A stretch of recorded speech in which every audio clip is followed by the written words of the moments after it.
Hello, it's Julesy and I'm back to do a video that I traditionally would definitely not be doing. But I am only going to acknowledge this once.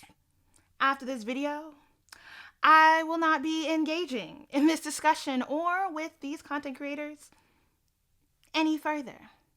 Now, I did want to come and squash some of the false narratives that do not stand or stack up to my brand or my content. And I want to go ahead and acknowledge something that probably most people don't actually know about, but in case people ever want to attempt to push forth this narrative any further, they want to bring it back up, they get bored, they ain't got better things to do, I want y'all to be able to come back to this here video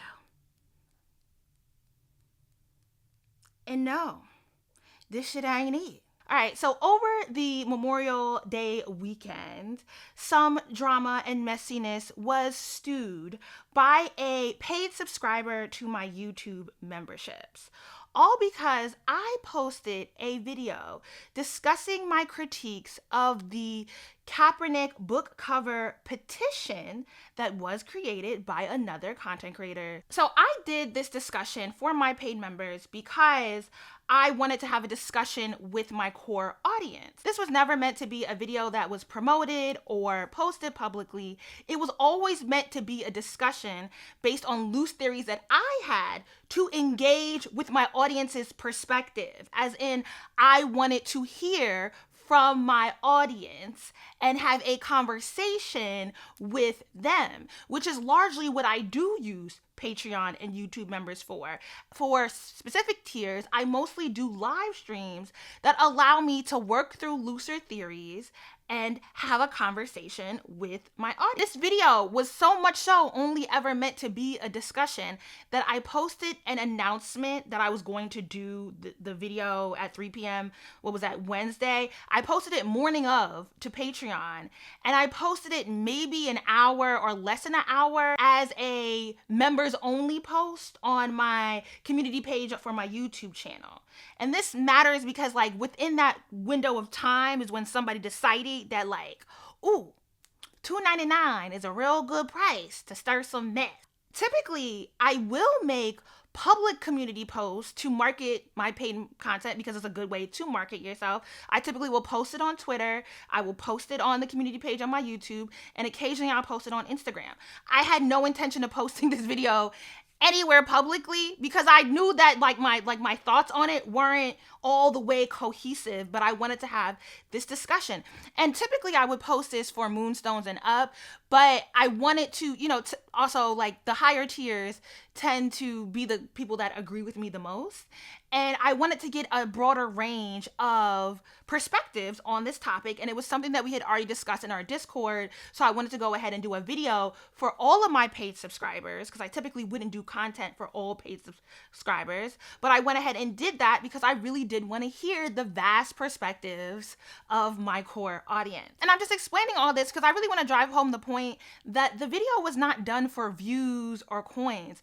If the creator of the petition had not gotten a hold of the video and then played the audio of my video in their own live, stirring up a good amount of drama around what I was supposedly doing to them, that video would not have gotten more than maybe 300, 400, maybe less than half of my paid member subscribers would actually have gone and watched the video, right? And I am a content creator who understands that outrage is a social currency. I have done an entire and several other videos about how outrage is a social currency.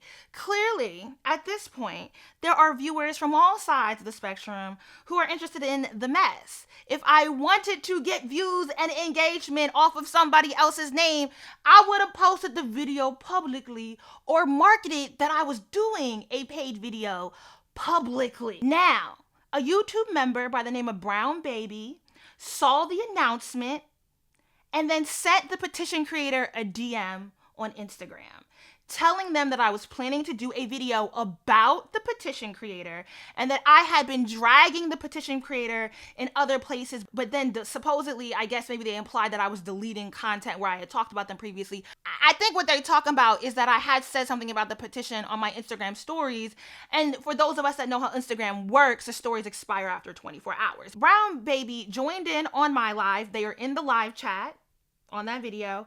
They then joined in the Petition creators live about me. And then the following day joined in the second content creator who was all too excited to have a reason to do a whole video about me. Charming, really. Was all up in their comments, real giddy to be able to have all this content, to be able to discuss me and how silly I am for my push for restorative justice. Not only is it Mercury and micro braids, put it in rice season, I understand that it is entirely unreasonable to ever think that someone is going to take any mention of their name lightly when someone sets up the narrative that they are being dragged. It doesn't really matter what I actually said when the content is introduced to them as, oh, this person is dragging you. They've said these things elsewhere, but like they're deleting it. If I don't sing your praises, anything I say is going to be offensive to that person. So the creator of the Petition did an almost 3-hour live about me and then played the audio over the course of 2 hours and 42 minutes. Played my audio early Saturday morning, 2 o'clock in the morning, saying that I lied on her and was attacking her specifically. A second creator, whose name I actually did also mention in the video, went on to do a live about me again, 1 o'clock in the morning Sunday. When you do really long videos that go into like the hours, right? Average viewer really isn't watching more than 20, and if we're being extra gracious, maybe like 30 minutes of a video. We're not at the movie theater. People are not concentrating and focused for the entire length in that video on what the person is saying and what the audio that is being played is saying. Right? People are coming in for bits and pieces, hearing a person highly upset, saying that I dragged their skin complexion over and over again. It's a word salad, all this, whatever was said. And then a clip gets played and they're like, oh, well, if they're playing the audio, their narrative has to be correct. And folks are just going to run with that. But the truth of the matter that in the actual video that most people, when the link to the video was leaked before I figured out the following morning, didn't actually take the opportunity to go watch the video, nor have they since gone to watch the video. And I'm not a video unavailable type of content creator. The video still exists in the same format it's always existed, behind a paywall. In that actual video, I did not make any personal attacks against the creator of the Petition. Now, what I did say, and what they definitely hooked on to as like the one thing that they can say they felt was really offensive, was I questioned if the creator of the Petition was considered dark-skinned because of how they closed out the petition, saying that they, by their name, represented dark-skinned Black women and saying that the police are necessary and good. I just thought that claim was kind of bold, and I opened my discussion about the petition by saying that. Now, again, this was a discussion. I didn't walk into this live stream. First of all, I look a mess in the live stream. Like, the comments on the live are going really fast. People are commenting on the Patreon. People are commenting on the YouTube. And so I'm like trying to pay attention to all the things that are happening at once while read my notes, which I keep down here like I have currently. And so I just, like, I kind of do look bewildered during the video. Like, I don't look good in the video. And so I'm saying this because I didn't go into this video saying that, like, yo, I'm that person that's absolutely correct and that my stance is the way that all y'all need to believe. I was like, no, I'm going to present some thoughts and I want to hear what everybody else has to say. I presented a thought, and then, as was intended, a patron sent me a message saying that they felt it was inappropriate for me to use that as my first point in the argument by questioning whether this person is considered dark-skinned because they still experience colorism. And I, in response, said, thank you for your insight. You are right. I should not say who is dark skinned. I will work to be more thoughtful. I don't think Colin should be doing this book in the first place, so I'm not saying you're wrong for not liking the cover. We just had a little engagement. It was positive. There was nothing wrong with them saying or telling me where I was wrong or pushing back against some of the things I said, because that was the whole point of the discussion.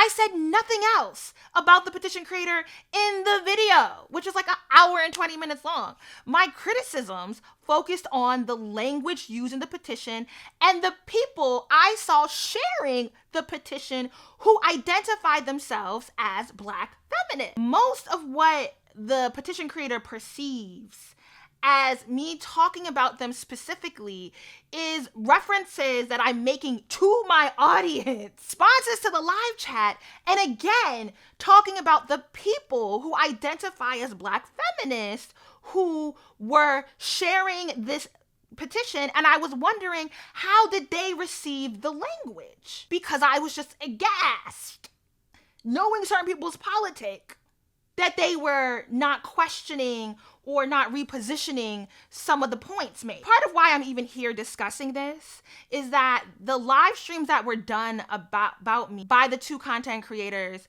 really have set a very, especially the petition creators video, have set a very antagonistic, I have been getting just outlandish comments on my YouTube channel, on videos that have nothing to do with this, and I really have put in like a conscious effort to cultivate a safe space for my audience to engage with a diverse range of opinions, for us to actually hold tension, to interrogate each other's politics, because a standard form, a standard tenet of the Black feminist framework is not this idea that we all need to stay on code with each other and we can never disagree. It is that if we really have a care and compassion for each other and for the liberation of our people, then we will be invested in interrogating our politic and being able to hold tension, which means when we disagree, when we haven't come to an agreement, when we're trying to, work through it. It's not that we have the conversation and boom, everybody has a solution. It's that we hold in that tension. We think about it. We ruminate over it. We process it. We give each other that space. And I have put a lot of conscious effort into creating that safe space for my paid core audience to have that within Patreon and now YouTube members. And I take the most umbrage with Brown Baby. They had already decided that this was going to be mess, and they ensured that it invoked that level of messiness. And unfortunately, because of that, interest has peaked on a video that, as I said, it still exists in the same way. It is behind a paywall. It has never been taken down. And if you want to see it, unfortunately, at this point, you will either have to sign up as at a certain level as a YouTube member or a Patreon, or you can buy it as a one-off video on Gumroad. I don't really think it's worth you doing all that for, to be quite honest. The problem is you can't interrogate me or come at me off of content that you have not seen. But I'm telling you, is it worth $10, $13?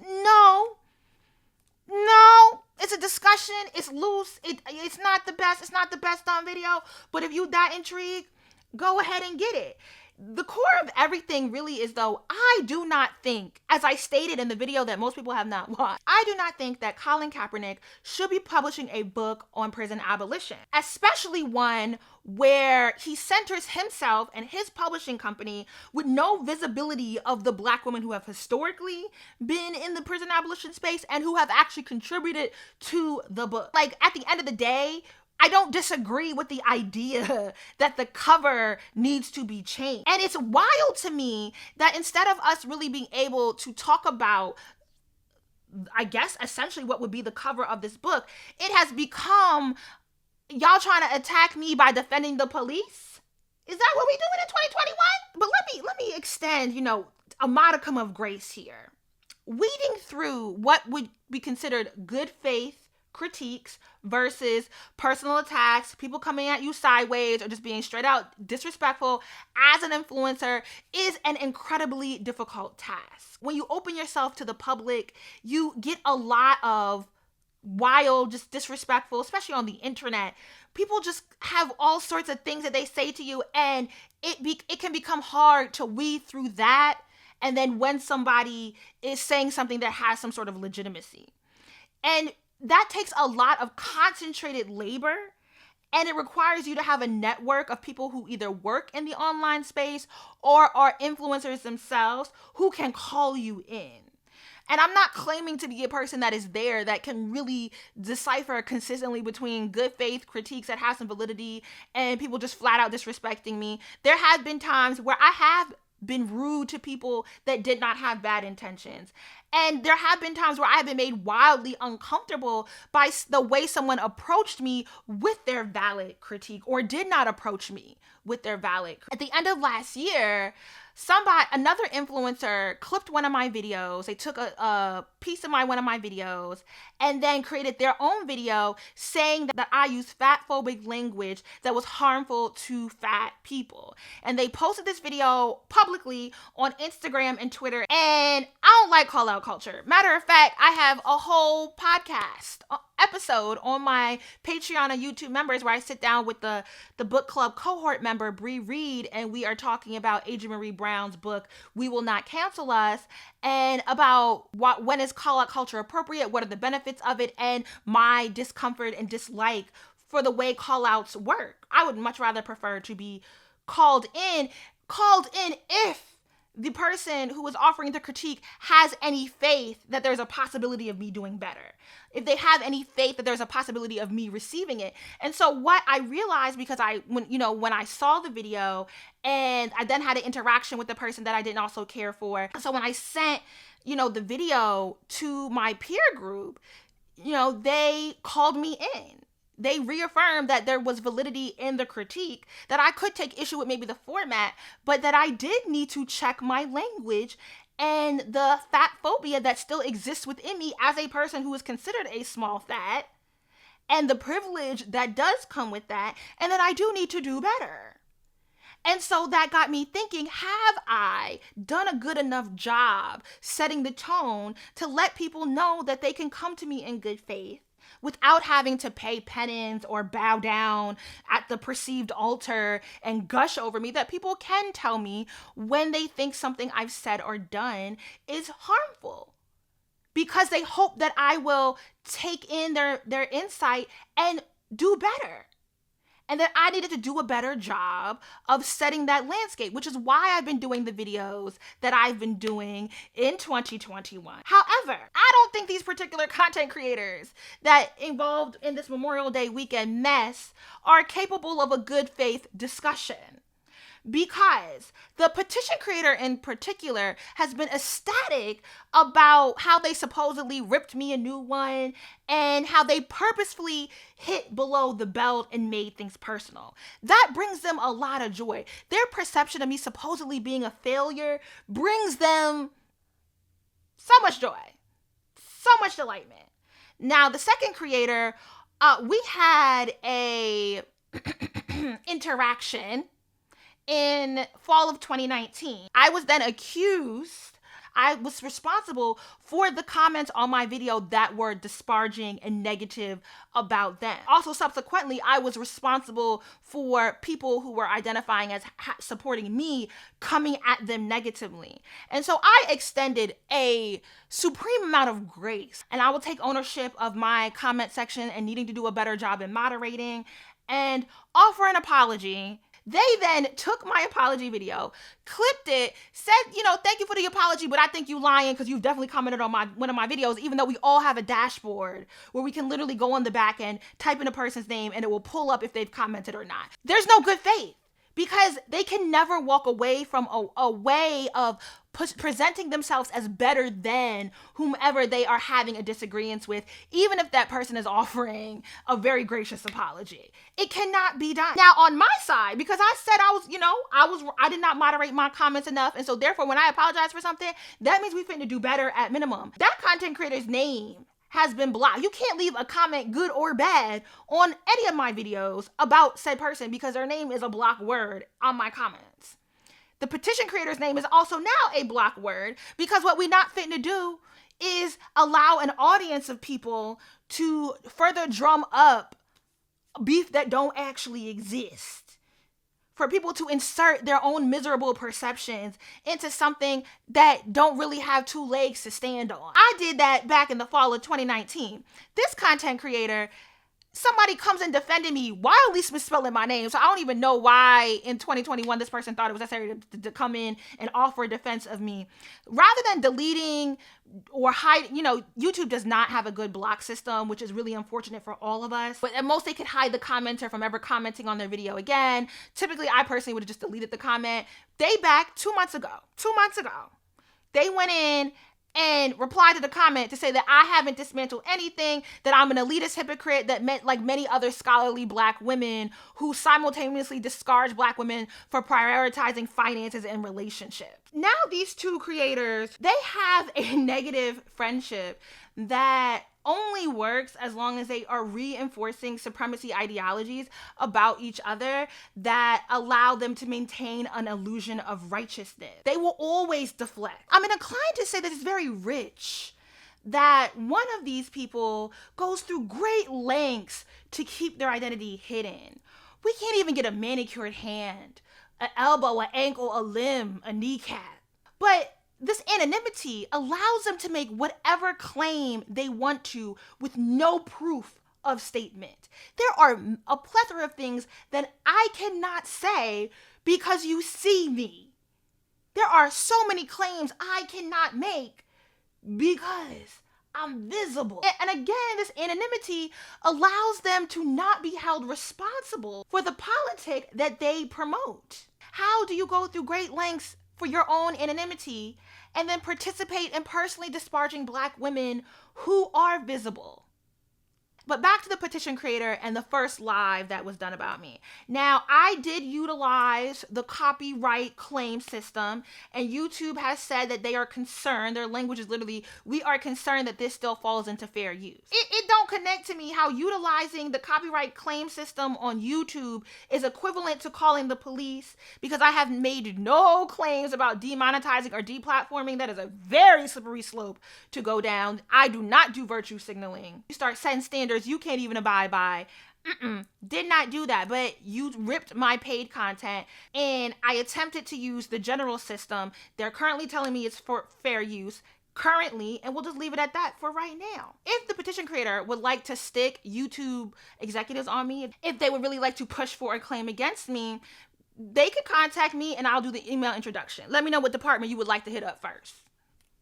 I got you. If there was any point in the video that I did where the petition creator genuinely believes that I put their safety in jeopardy, timestamp it and report it to all the platforms it exists on. File the lawsuit. You believe in the police state. Utilize the systems that you champion for. I do talk about books often. I so deeply understand that academic text is inaccessible that I launched the SBG Book Club to make reading accessible. We produce reading guides and live discussions, and we do a ton of work in the book club, again, because we are really focused on making reading accessible. So when I mention books in any video, it is as a reference. I'm giving some sort of receipt, right? Because I'm not just out here saying things as fact and then not allowing you to go and deduce your own information from whatever source it is I'm using. I want you to know where I get my information from. I want you to have the opportunity to understand that how did I end up with these particular ideas or politic. I even have a video on my YouTube channel with Josie Duffy Rice that addresses many of the concerns that were messily brought up over this past Memorial Day weekend, and many of the questions that people may have about what does it mean to be a prison abolitionist, and then what happens when prisons and cops are gone. Like, how are we protected? What does our safety look like? Prison abolition does not happen in a silo. It is connected to so many other movements that have to deal with education, with labor, with healthcare. Our systems are interconnected, but you can actually just go watch the video that I did with Josie Duffy Rice. That is a public video that exists on my YouTube channel. I do believe that dark-skinned Black women have every right, every single right, to call for positive and corrective imaging. That is actually a tenet of Black feminism, with one of the most prominent scholars in that space being Patricia Hill Collins, who discusses controlling images. Literally, chapter 4 of her book, Black Feminist Thought, a book that we read and produced 2 syllabi for, then did a 2-hour live discussion with Dr. Collins, and it's timestamped, so you ain't got to watch the whole discussion. You can skip down if you want to skip down to the part where we talk about controlling images in the video before you hit the free PDF that we provide so you can access the book. It's the SPG Book Club YouTube channel. You got that, right? But chapter 4 of Black Feminist Thought is literally titled Mammy Matriarchs and Other Controlling Images. And controlling images challenges us to also be aware of the facets of our identities that are muted and emphasized. So we don't just call for Black women and all of a sudden we have only light-skinned women, right? We don't just call for dark-skinned Black women and then we only have dark-skinned Black women with narrow features and silky hair textures, right? We understand that we all sit at a multifacet of identities. We all have a multitude of intersections that we exist within. And we don't participate in the othering of Black women in pushing back against these controlling images. Because binary thinking shapes our understanding of human differences. And it's very easy for us to fall into the oppressor's trap of othering people that share our identity. People are coming into my DMs and mentions and showing me these images that should, radically change my mind on whether it's prison abolition or a book cover for a book that I don't think should be produced in the first place. These 4 images that are from unknown artists, where do these images come from? And who is sharing them? Because when I do a Google image search, nothing comes up. They actually look like screenshots that someone saved to their computer. I don't even know where these images is coming from. But I have literally only ever seen these artwork images shared amongst a certain type of, I can't even say pro-Black, I can't even say divester. I really don't know how you discuss these particular 2 influencers and have shared these images and then people that watch them who are also sharing the images. I don't know how you would question them. I think there's a reason why the petition against the Kadir Nelson, Rolling Stones didn't get a lot of leg. And then nobody disagrees. Nobody disagrees here about Winter Amore Rogers. So much so that Black feminists, as soon as they saw that image, were saying that that child is being robbed of her childhood. That nobody is pushing for children to be on the front lines or to be at the protest against police killing Black folk. I do understand colorism and the harm that hierarchy, that barrier, that system does push on to dark-skinned Black women. And I want all facets of it, right? That exist within the hegemonic domain of power. The ideology, the culture, and the consciousness, the controlling images, and the language to be dismantled. We can't push back against colorism and then define Black women as masculine. And then this whole discussion about SJW. Social justice warrior is a white supremacist dog whistle. Activism is not simply about being on the front lines of protests. And unfortunately, colorism does mean that largely it is going to be dark-skinned Black women, queer, and non-binary folk who are the most vulnerable and tend to be the ones most invested in community work. There is a very vast landscape of what that community work could be, of what that activism can be. It does lead me to wonder, for people who are so quick to invoke the language of, oh, that person is SJWing. SJWings are promoting struggle. Ain't nobody trying to be at the protest. What community have you fostered? Particularly to these creators. Are they in community with other Black women? It is, I want to say, so I'm going to say it. It is impossible for a Black woman in America to divest from any sort of activism. Inherent to your identity, to the intersection that you sit at, as a Black person, double homicide, Black woman, you at some point in your life will engage in pushing back against a system of oppression, pushing back against an oppressor. Maybe I don't even know if you can reduce it to just a little bit of racism behind a hotel counter, a little racism at Disneyland. I don't know if that's even the minimal amount of systems of oppression that you will interact with, right? Colorism is a system of oppression. There was a comment made in this mess about, if I'm for prison abolition, am I also trying to abolish the medical infrastructure? Yes, actually, the medical racism, the privatization of healthcare, the inability for us to access quality healthcare. Yeah, it don't matter who you marry, it don't matter what wealth you accumulate. The system will always find a way to come and tell you that you are incompetent. And it's unfortunate. And I do want better for all of us. Again, to harp on this language, calling me a hood feminist or an LGBTQ plus feminist is not the critique that you think it is. And it's real, again, rich that another content creator, a third person, jumped in to saw the petition creators live about me and was like, oh, let me actually name who's involved in the mess because I recognize their voice, and do a video trying to claim the narrative that I was pushing forward, but never actually watched my own video. And then they said they think that I am genuinely unaware of some language because I am not interested in being sensitive to colorism as I am LGBTQ plus topics. Y'all gonna have to deal with your own homophobia. Hood feminist, baby, that's a compliment.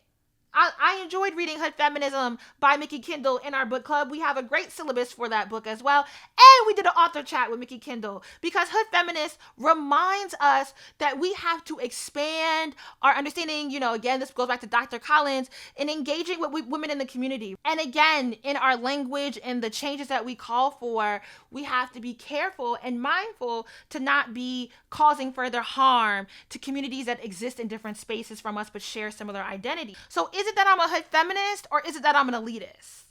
Because a hood feminist implies that I love my niggas, and I did make a very conscious effort to move to a home in what is considered the hood that the white folks every day knock on my door offering me cash for my house on.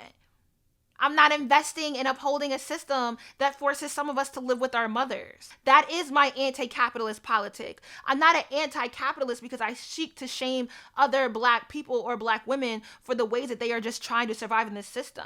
But an anti-capitalist politic does allow me to give a lot of grace to my community. I'm not a capitalist because whose labor am I exploiting for personal gain? I make a conscious effort to not exploit anybody's labor. That's why everyone who works for me in any capacity gets paid. That is why we sell merchandise on the book club store. And that is why I have a Patreon, because all that money goes back into the book club. I actually do have a series on my Patreon and YouTube members where I have a new Money Bitch series that talks about the anxiety of being someone who makes a decent income, but is also trying to divest from capitalism. Because every time I've had a discussion with someone about the potential of the book club, they have always suggested that we need to be charging more for the work we do to our audience. And I don't want to do that. I want things to be accessible. I don't know why y'all think it's so funny that I'm thinking about the people that don't have it. That I understand that as much as Brown Baby thought $2.99 was a good enough amount to stir a mess, that any amount of money donated to me, any amount of money that an individual commits to me is deeply valuable. And I don't take that for granted. What's capitalist about me having braces is I have quality health insurance that most people do not have access to. And that's a very big problem, because my access to quality health insurance means that I have very good dental coverage, and my adult braces were covered at more than 50%. And it also allows me to have the great understanding that dental care is never simply cosmetic, hence why my braces were covered by my health insurance. And the real tragedy is that capitalism is why others are not able to fix their own teeth. It's why others reduce getting braces to flying out of the country to do cosmetic dental work versus engaging with how precarious and significant our dental health is to the rest of our body. From the audience perspective, for some of y'all that want to claim that I am classist, it's not classist to respond to people who make bold claims in an attempt to celebrate my perceived failure. And I promise you, none of the people caught up in this situation really want to stack their achievements or going ons or the doing things they are doing in 2021 against mine. I don't get on here and pump my chest and talk about what I have going on as a value system over other people, because I do not seek to dispose of the Black community when everyone is just struggling to survive in a capitalist system that is trying to exploit their labor until they die. All right, but to take it back to the video, I've never positioned this idea that it was Black feminists versus Black women in luxury. Matter of fact, I say that explicitly in the video. Part of the reason that Black women in luxury has even begun to take on some of this more radical and revolutionary language, defining itself as a movement, is because Black feminists are participating in the Black women in luxury aesthetic. I did not position it as the Petition creator having any beef with Ichjanagaloff, who I stated in my video that their commentary was actually a critique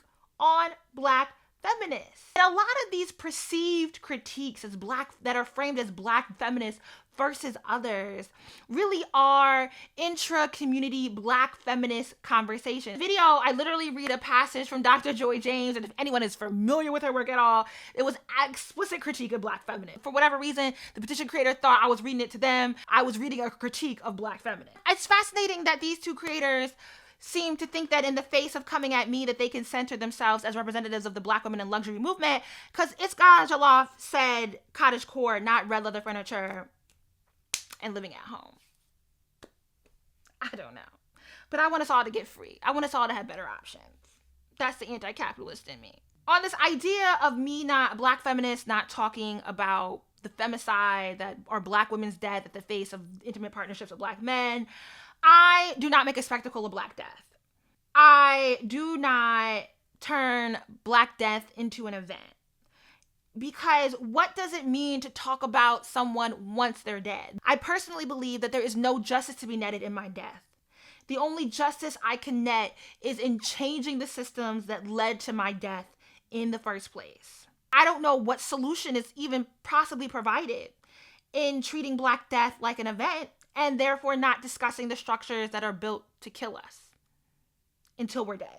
And I have absolutely broached this topic in other videos on my Patreon and YouTube members, where I discuss men are terrorists. So how do we deal when we're talking about what I perceive to be the heightened violence in language and imagery promoted by Black men in the face of the rise of Kevin Samuels and Joe Biden. I've talked about how Black women can harm other Black women, how we weaponize our identity and cause harm to each other.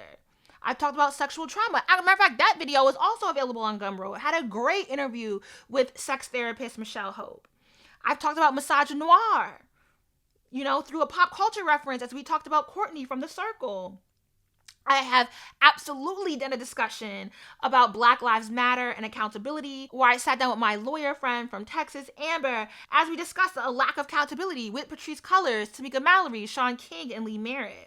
I have also discussed when reality and social theory collide, and understanding as someone who is invested in the academic text that we do have to come up for air, and this is why I live in a hood, and engage with the people that we are theorizing about. And we have to be able to, interrogate and hold tension about how do we put things into praxis? How do we put labor behind our words? We are doing all of that. I want to say, we are not in community with each other. Community is a choice. Simply because we share identities of being Black women does not mean that we inherently owe each other anything. Some of y'all want to kill me. No, we are not in community with each other. These content creators have absolutely no proximity to me. For the most part, they actually don't have the means to do anything meaningful to me. So I'm not going to engage any further after this point. And I understand that is a point of privilege for myself. I am protected. I am loved. I am surrounded by people who are deeply invested in my safety. I have community. And to have that community is a deep privilege. And I'm going to continue having conversations because I would like us all to be able to cultivate that sort of love, compassion, respect, and safety for all Black people. And I am truly sorry to anyone who has been othered by this sort of rhetoric, who lives in households and has close proximity to those who espouse these kind of bigoted views. I want us all to get free and be liberated. And that is not pushing people to commit to struggle and the way that they define struggle. I am not asking us to exist in hardships. And like, how do you talk about SJWs, are already derogatory term, and then attempt to shame the people that you perceive as SJWs for being vocal about their mental health? Like, who are your friends? We've been in a pandemic for the past year. Every last one of us has had much closer proximity than usual to death. Folks, regardless of how good they doing in their personal lives, are still struggling because it's a panini press. But I'm going to leave this as it is.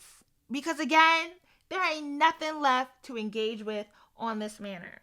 There is no way to ask me to stay on code with Black women who are giddy about my potential death.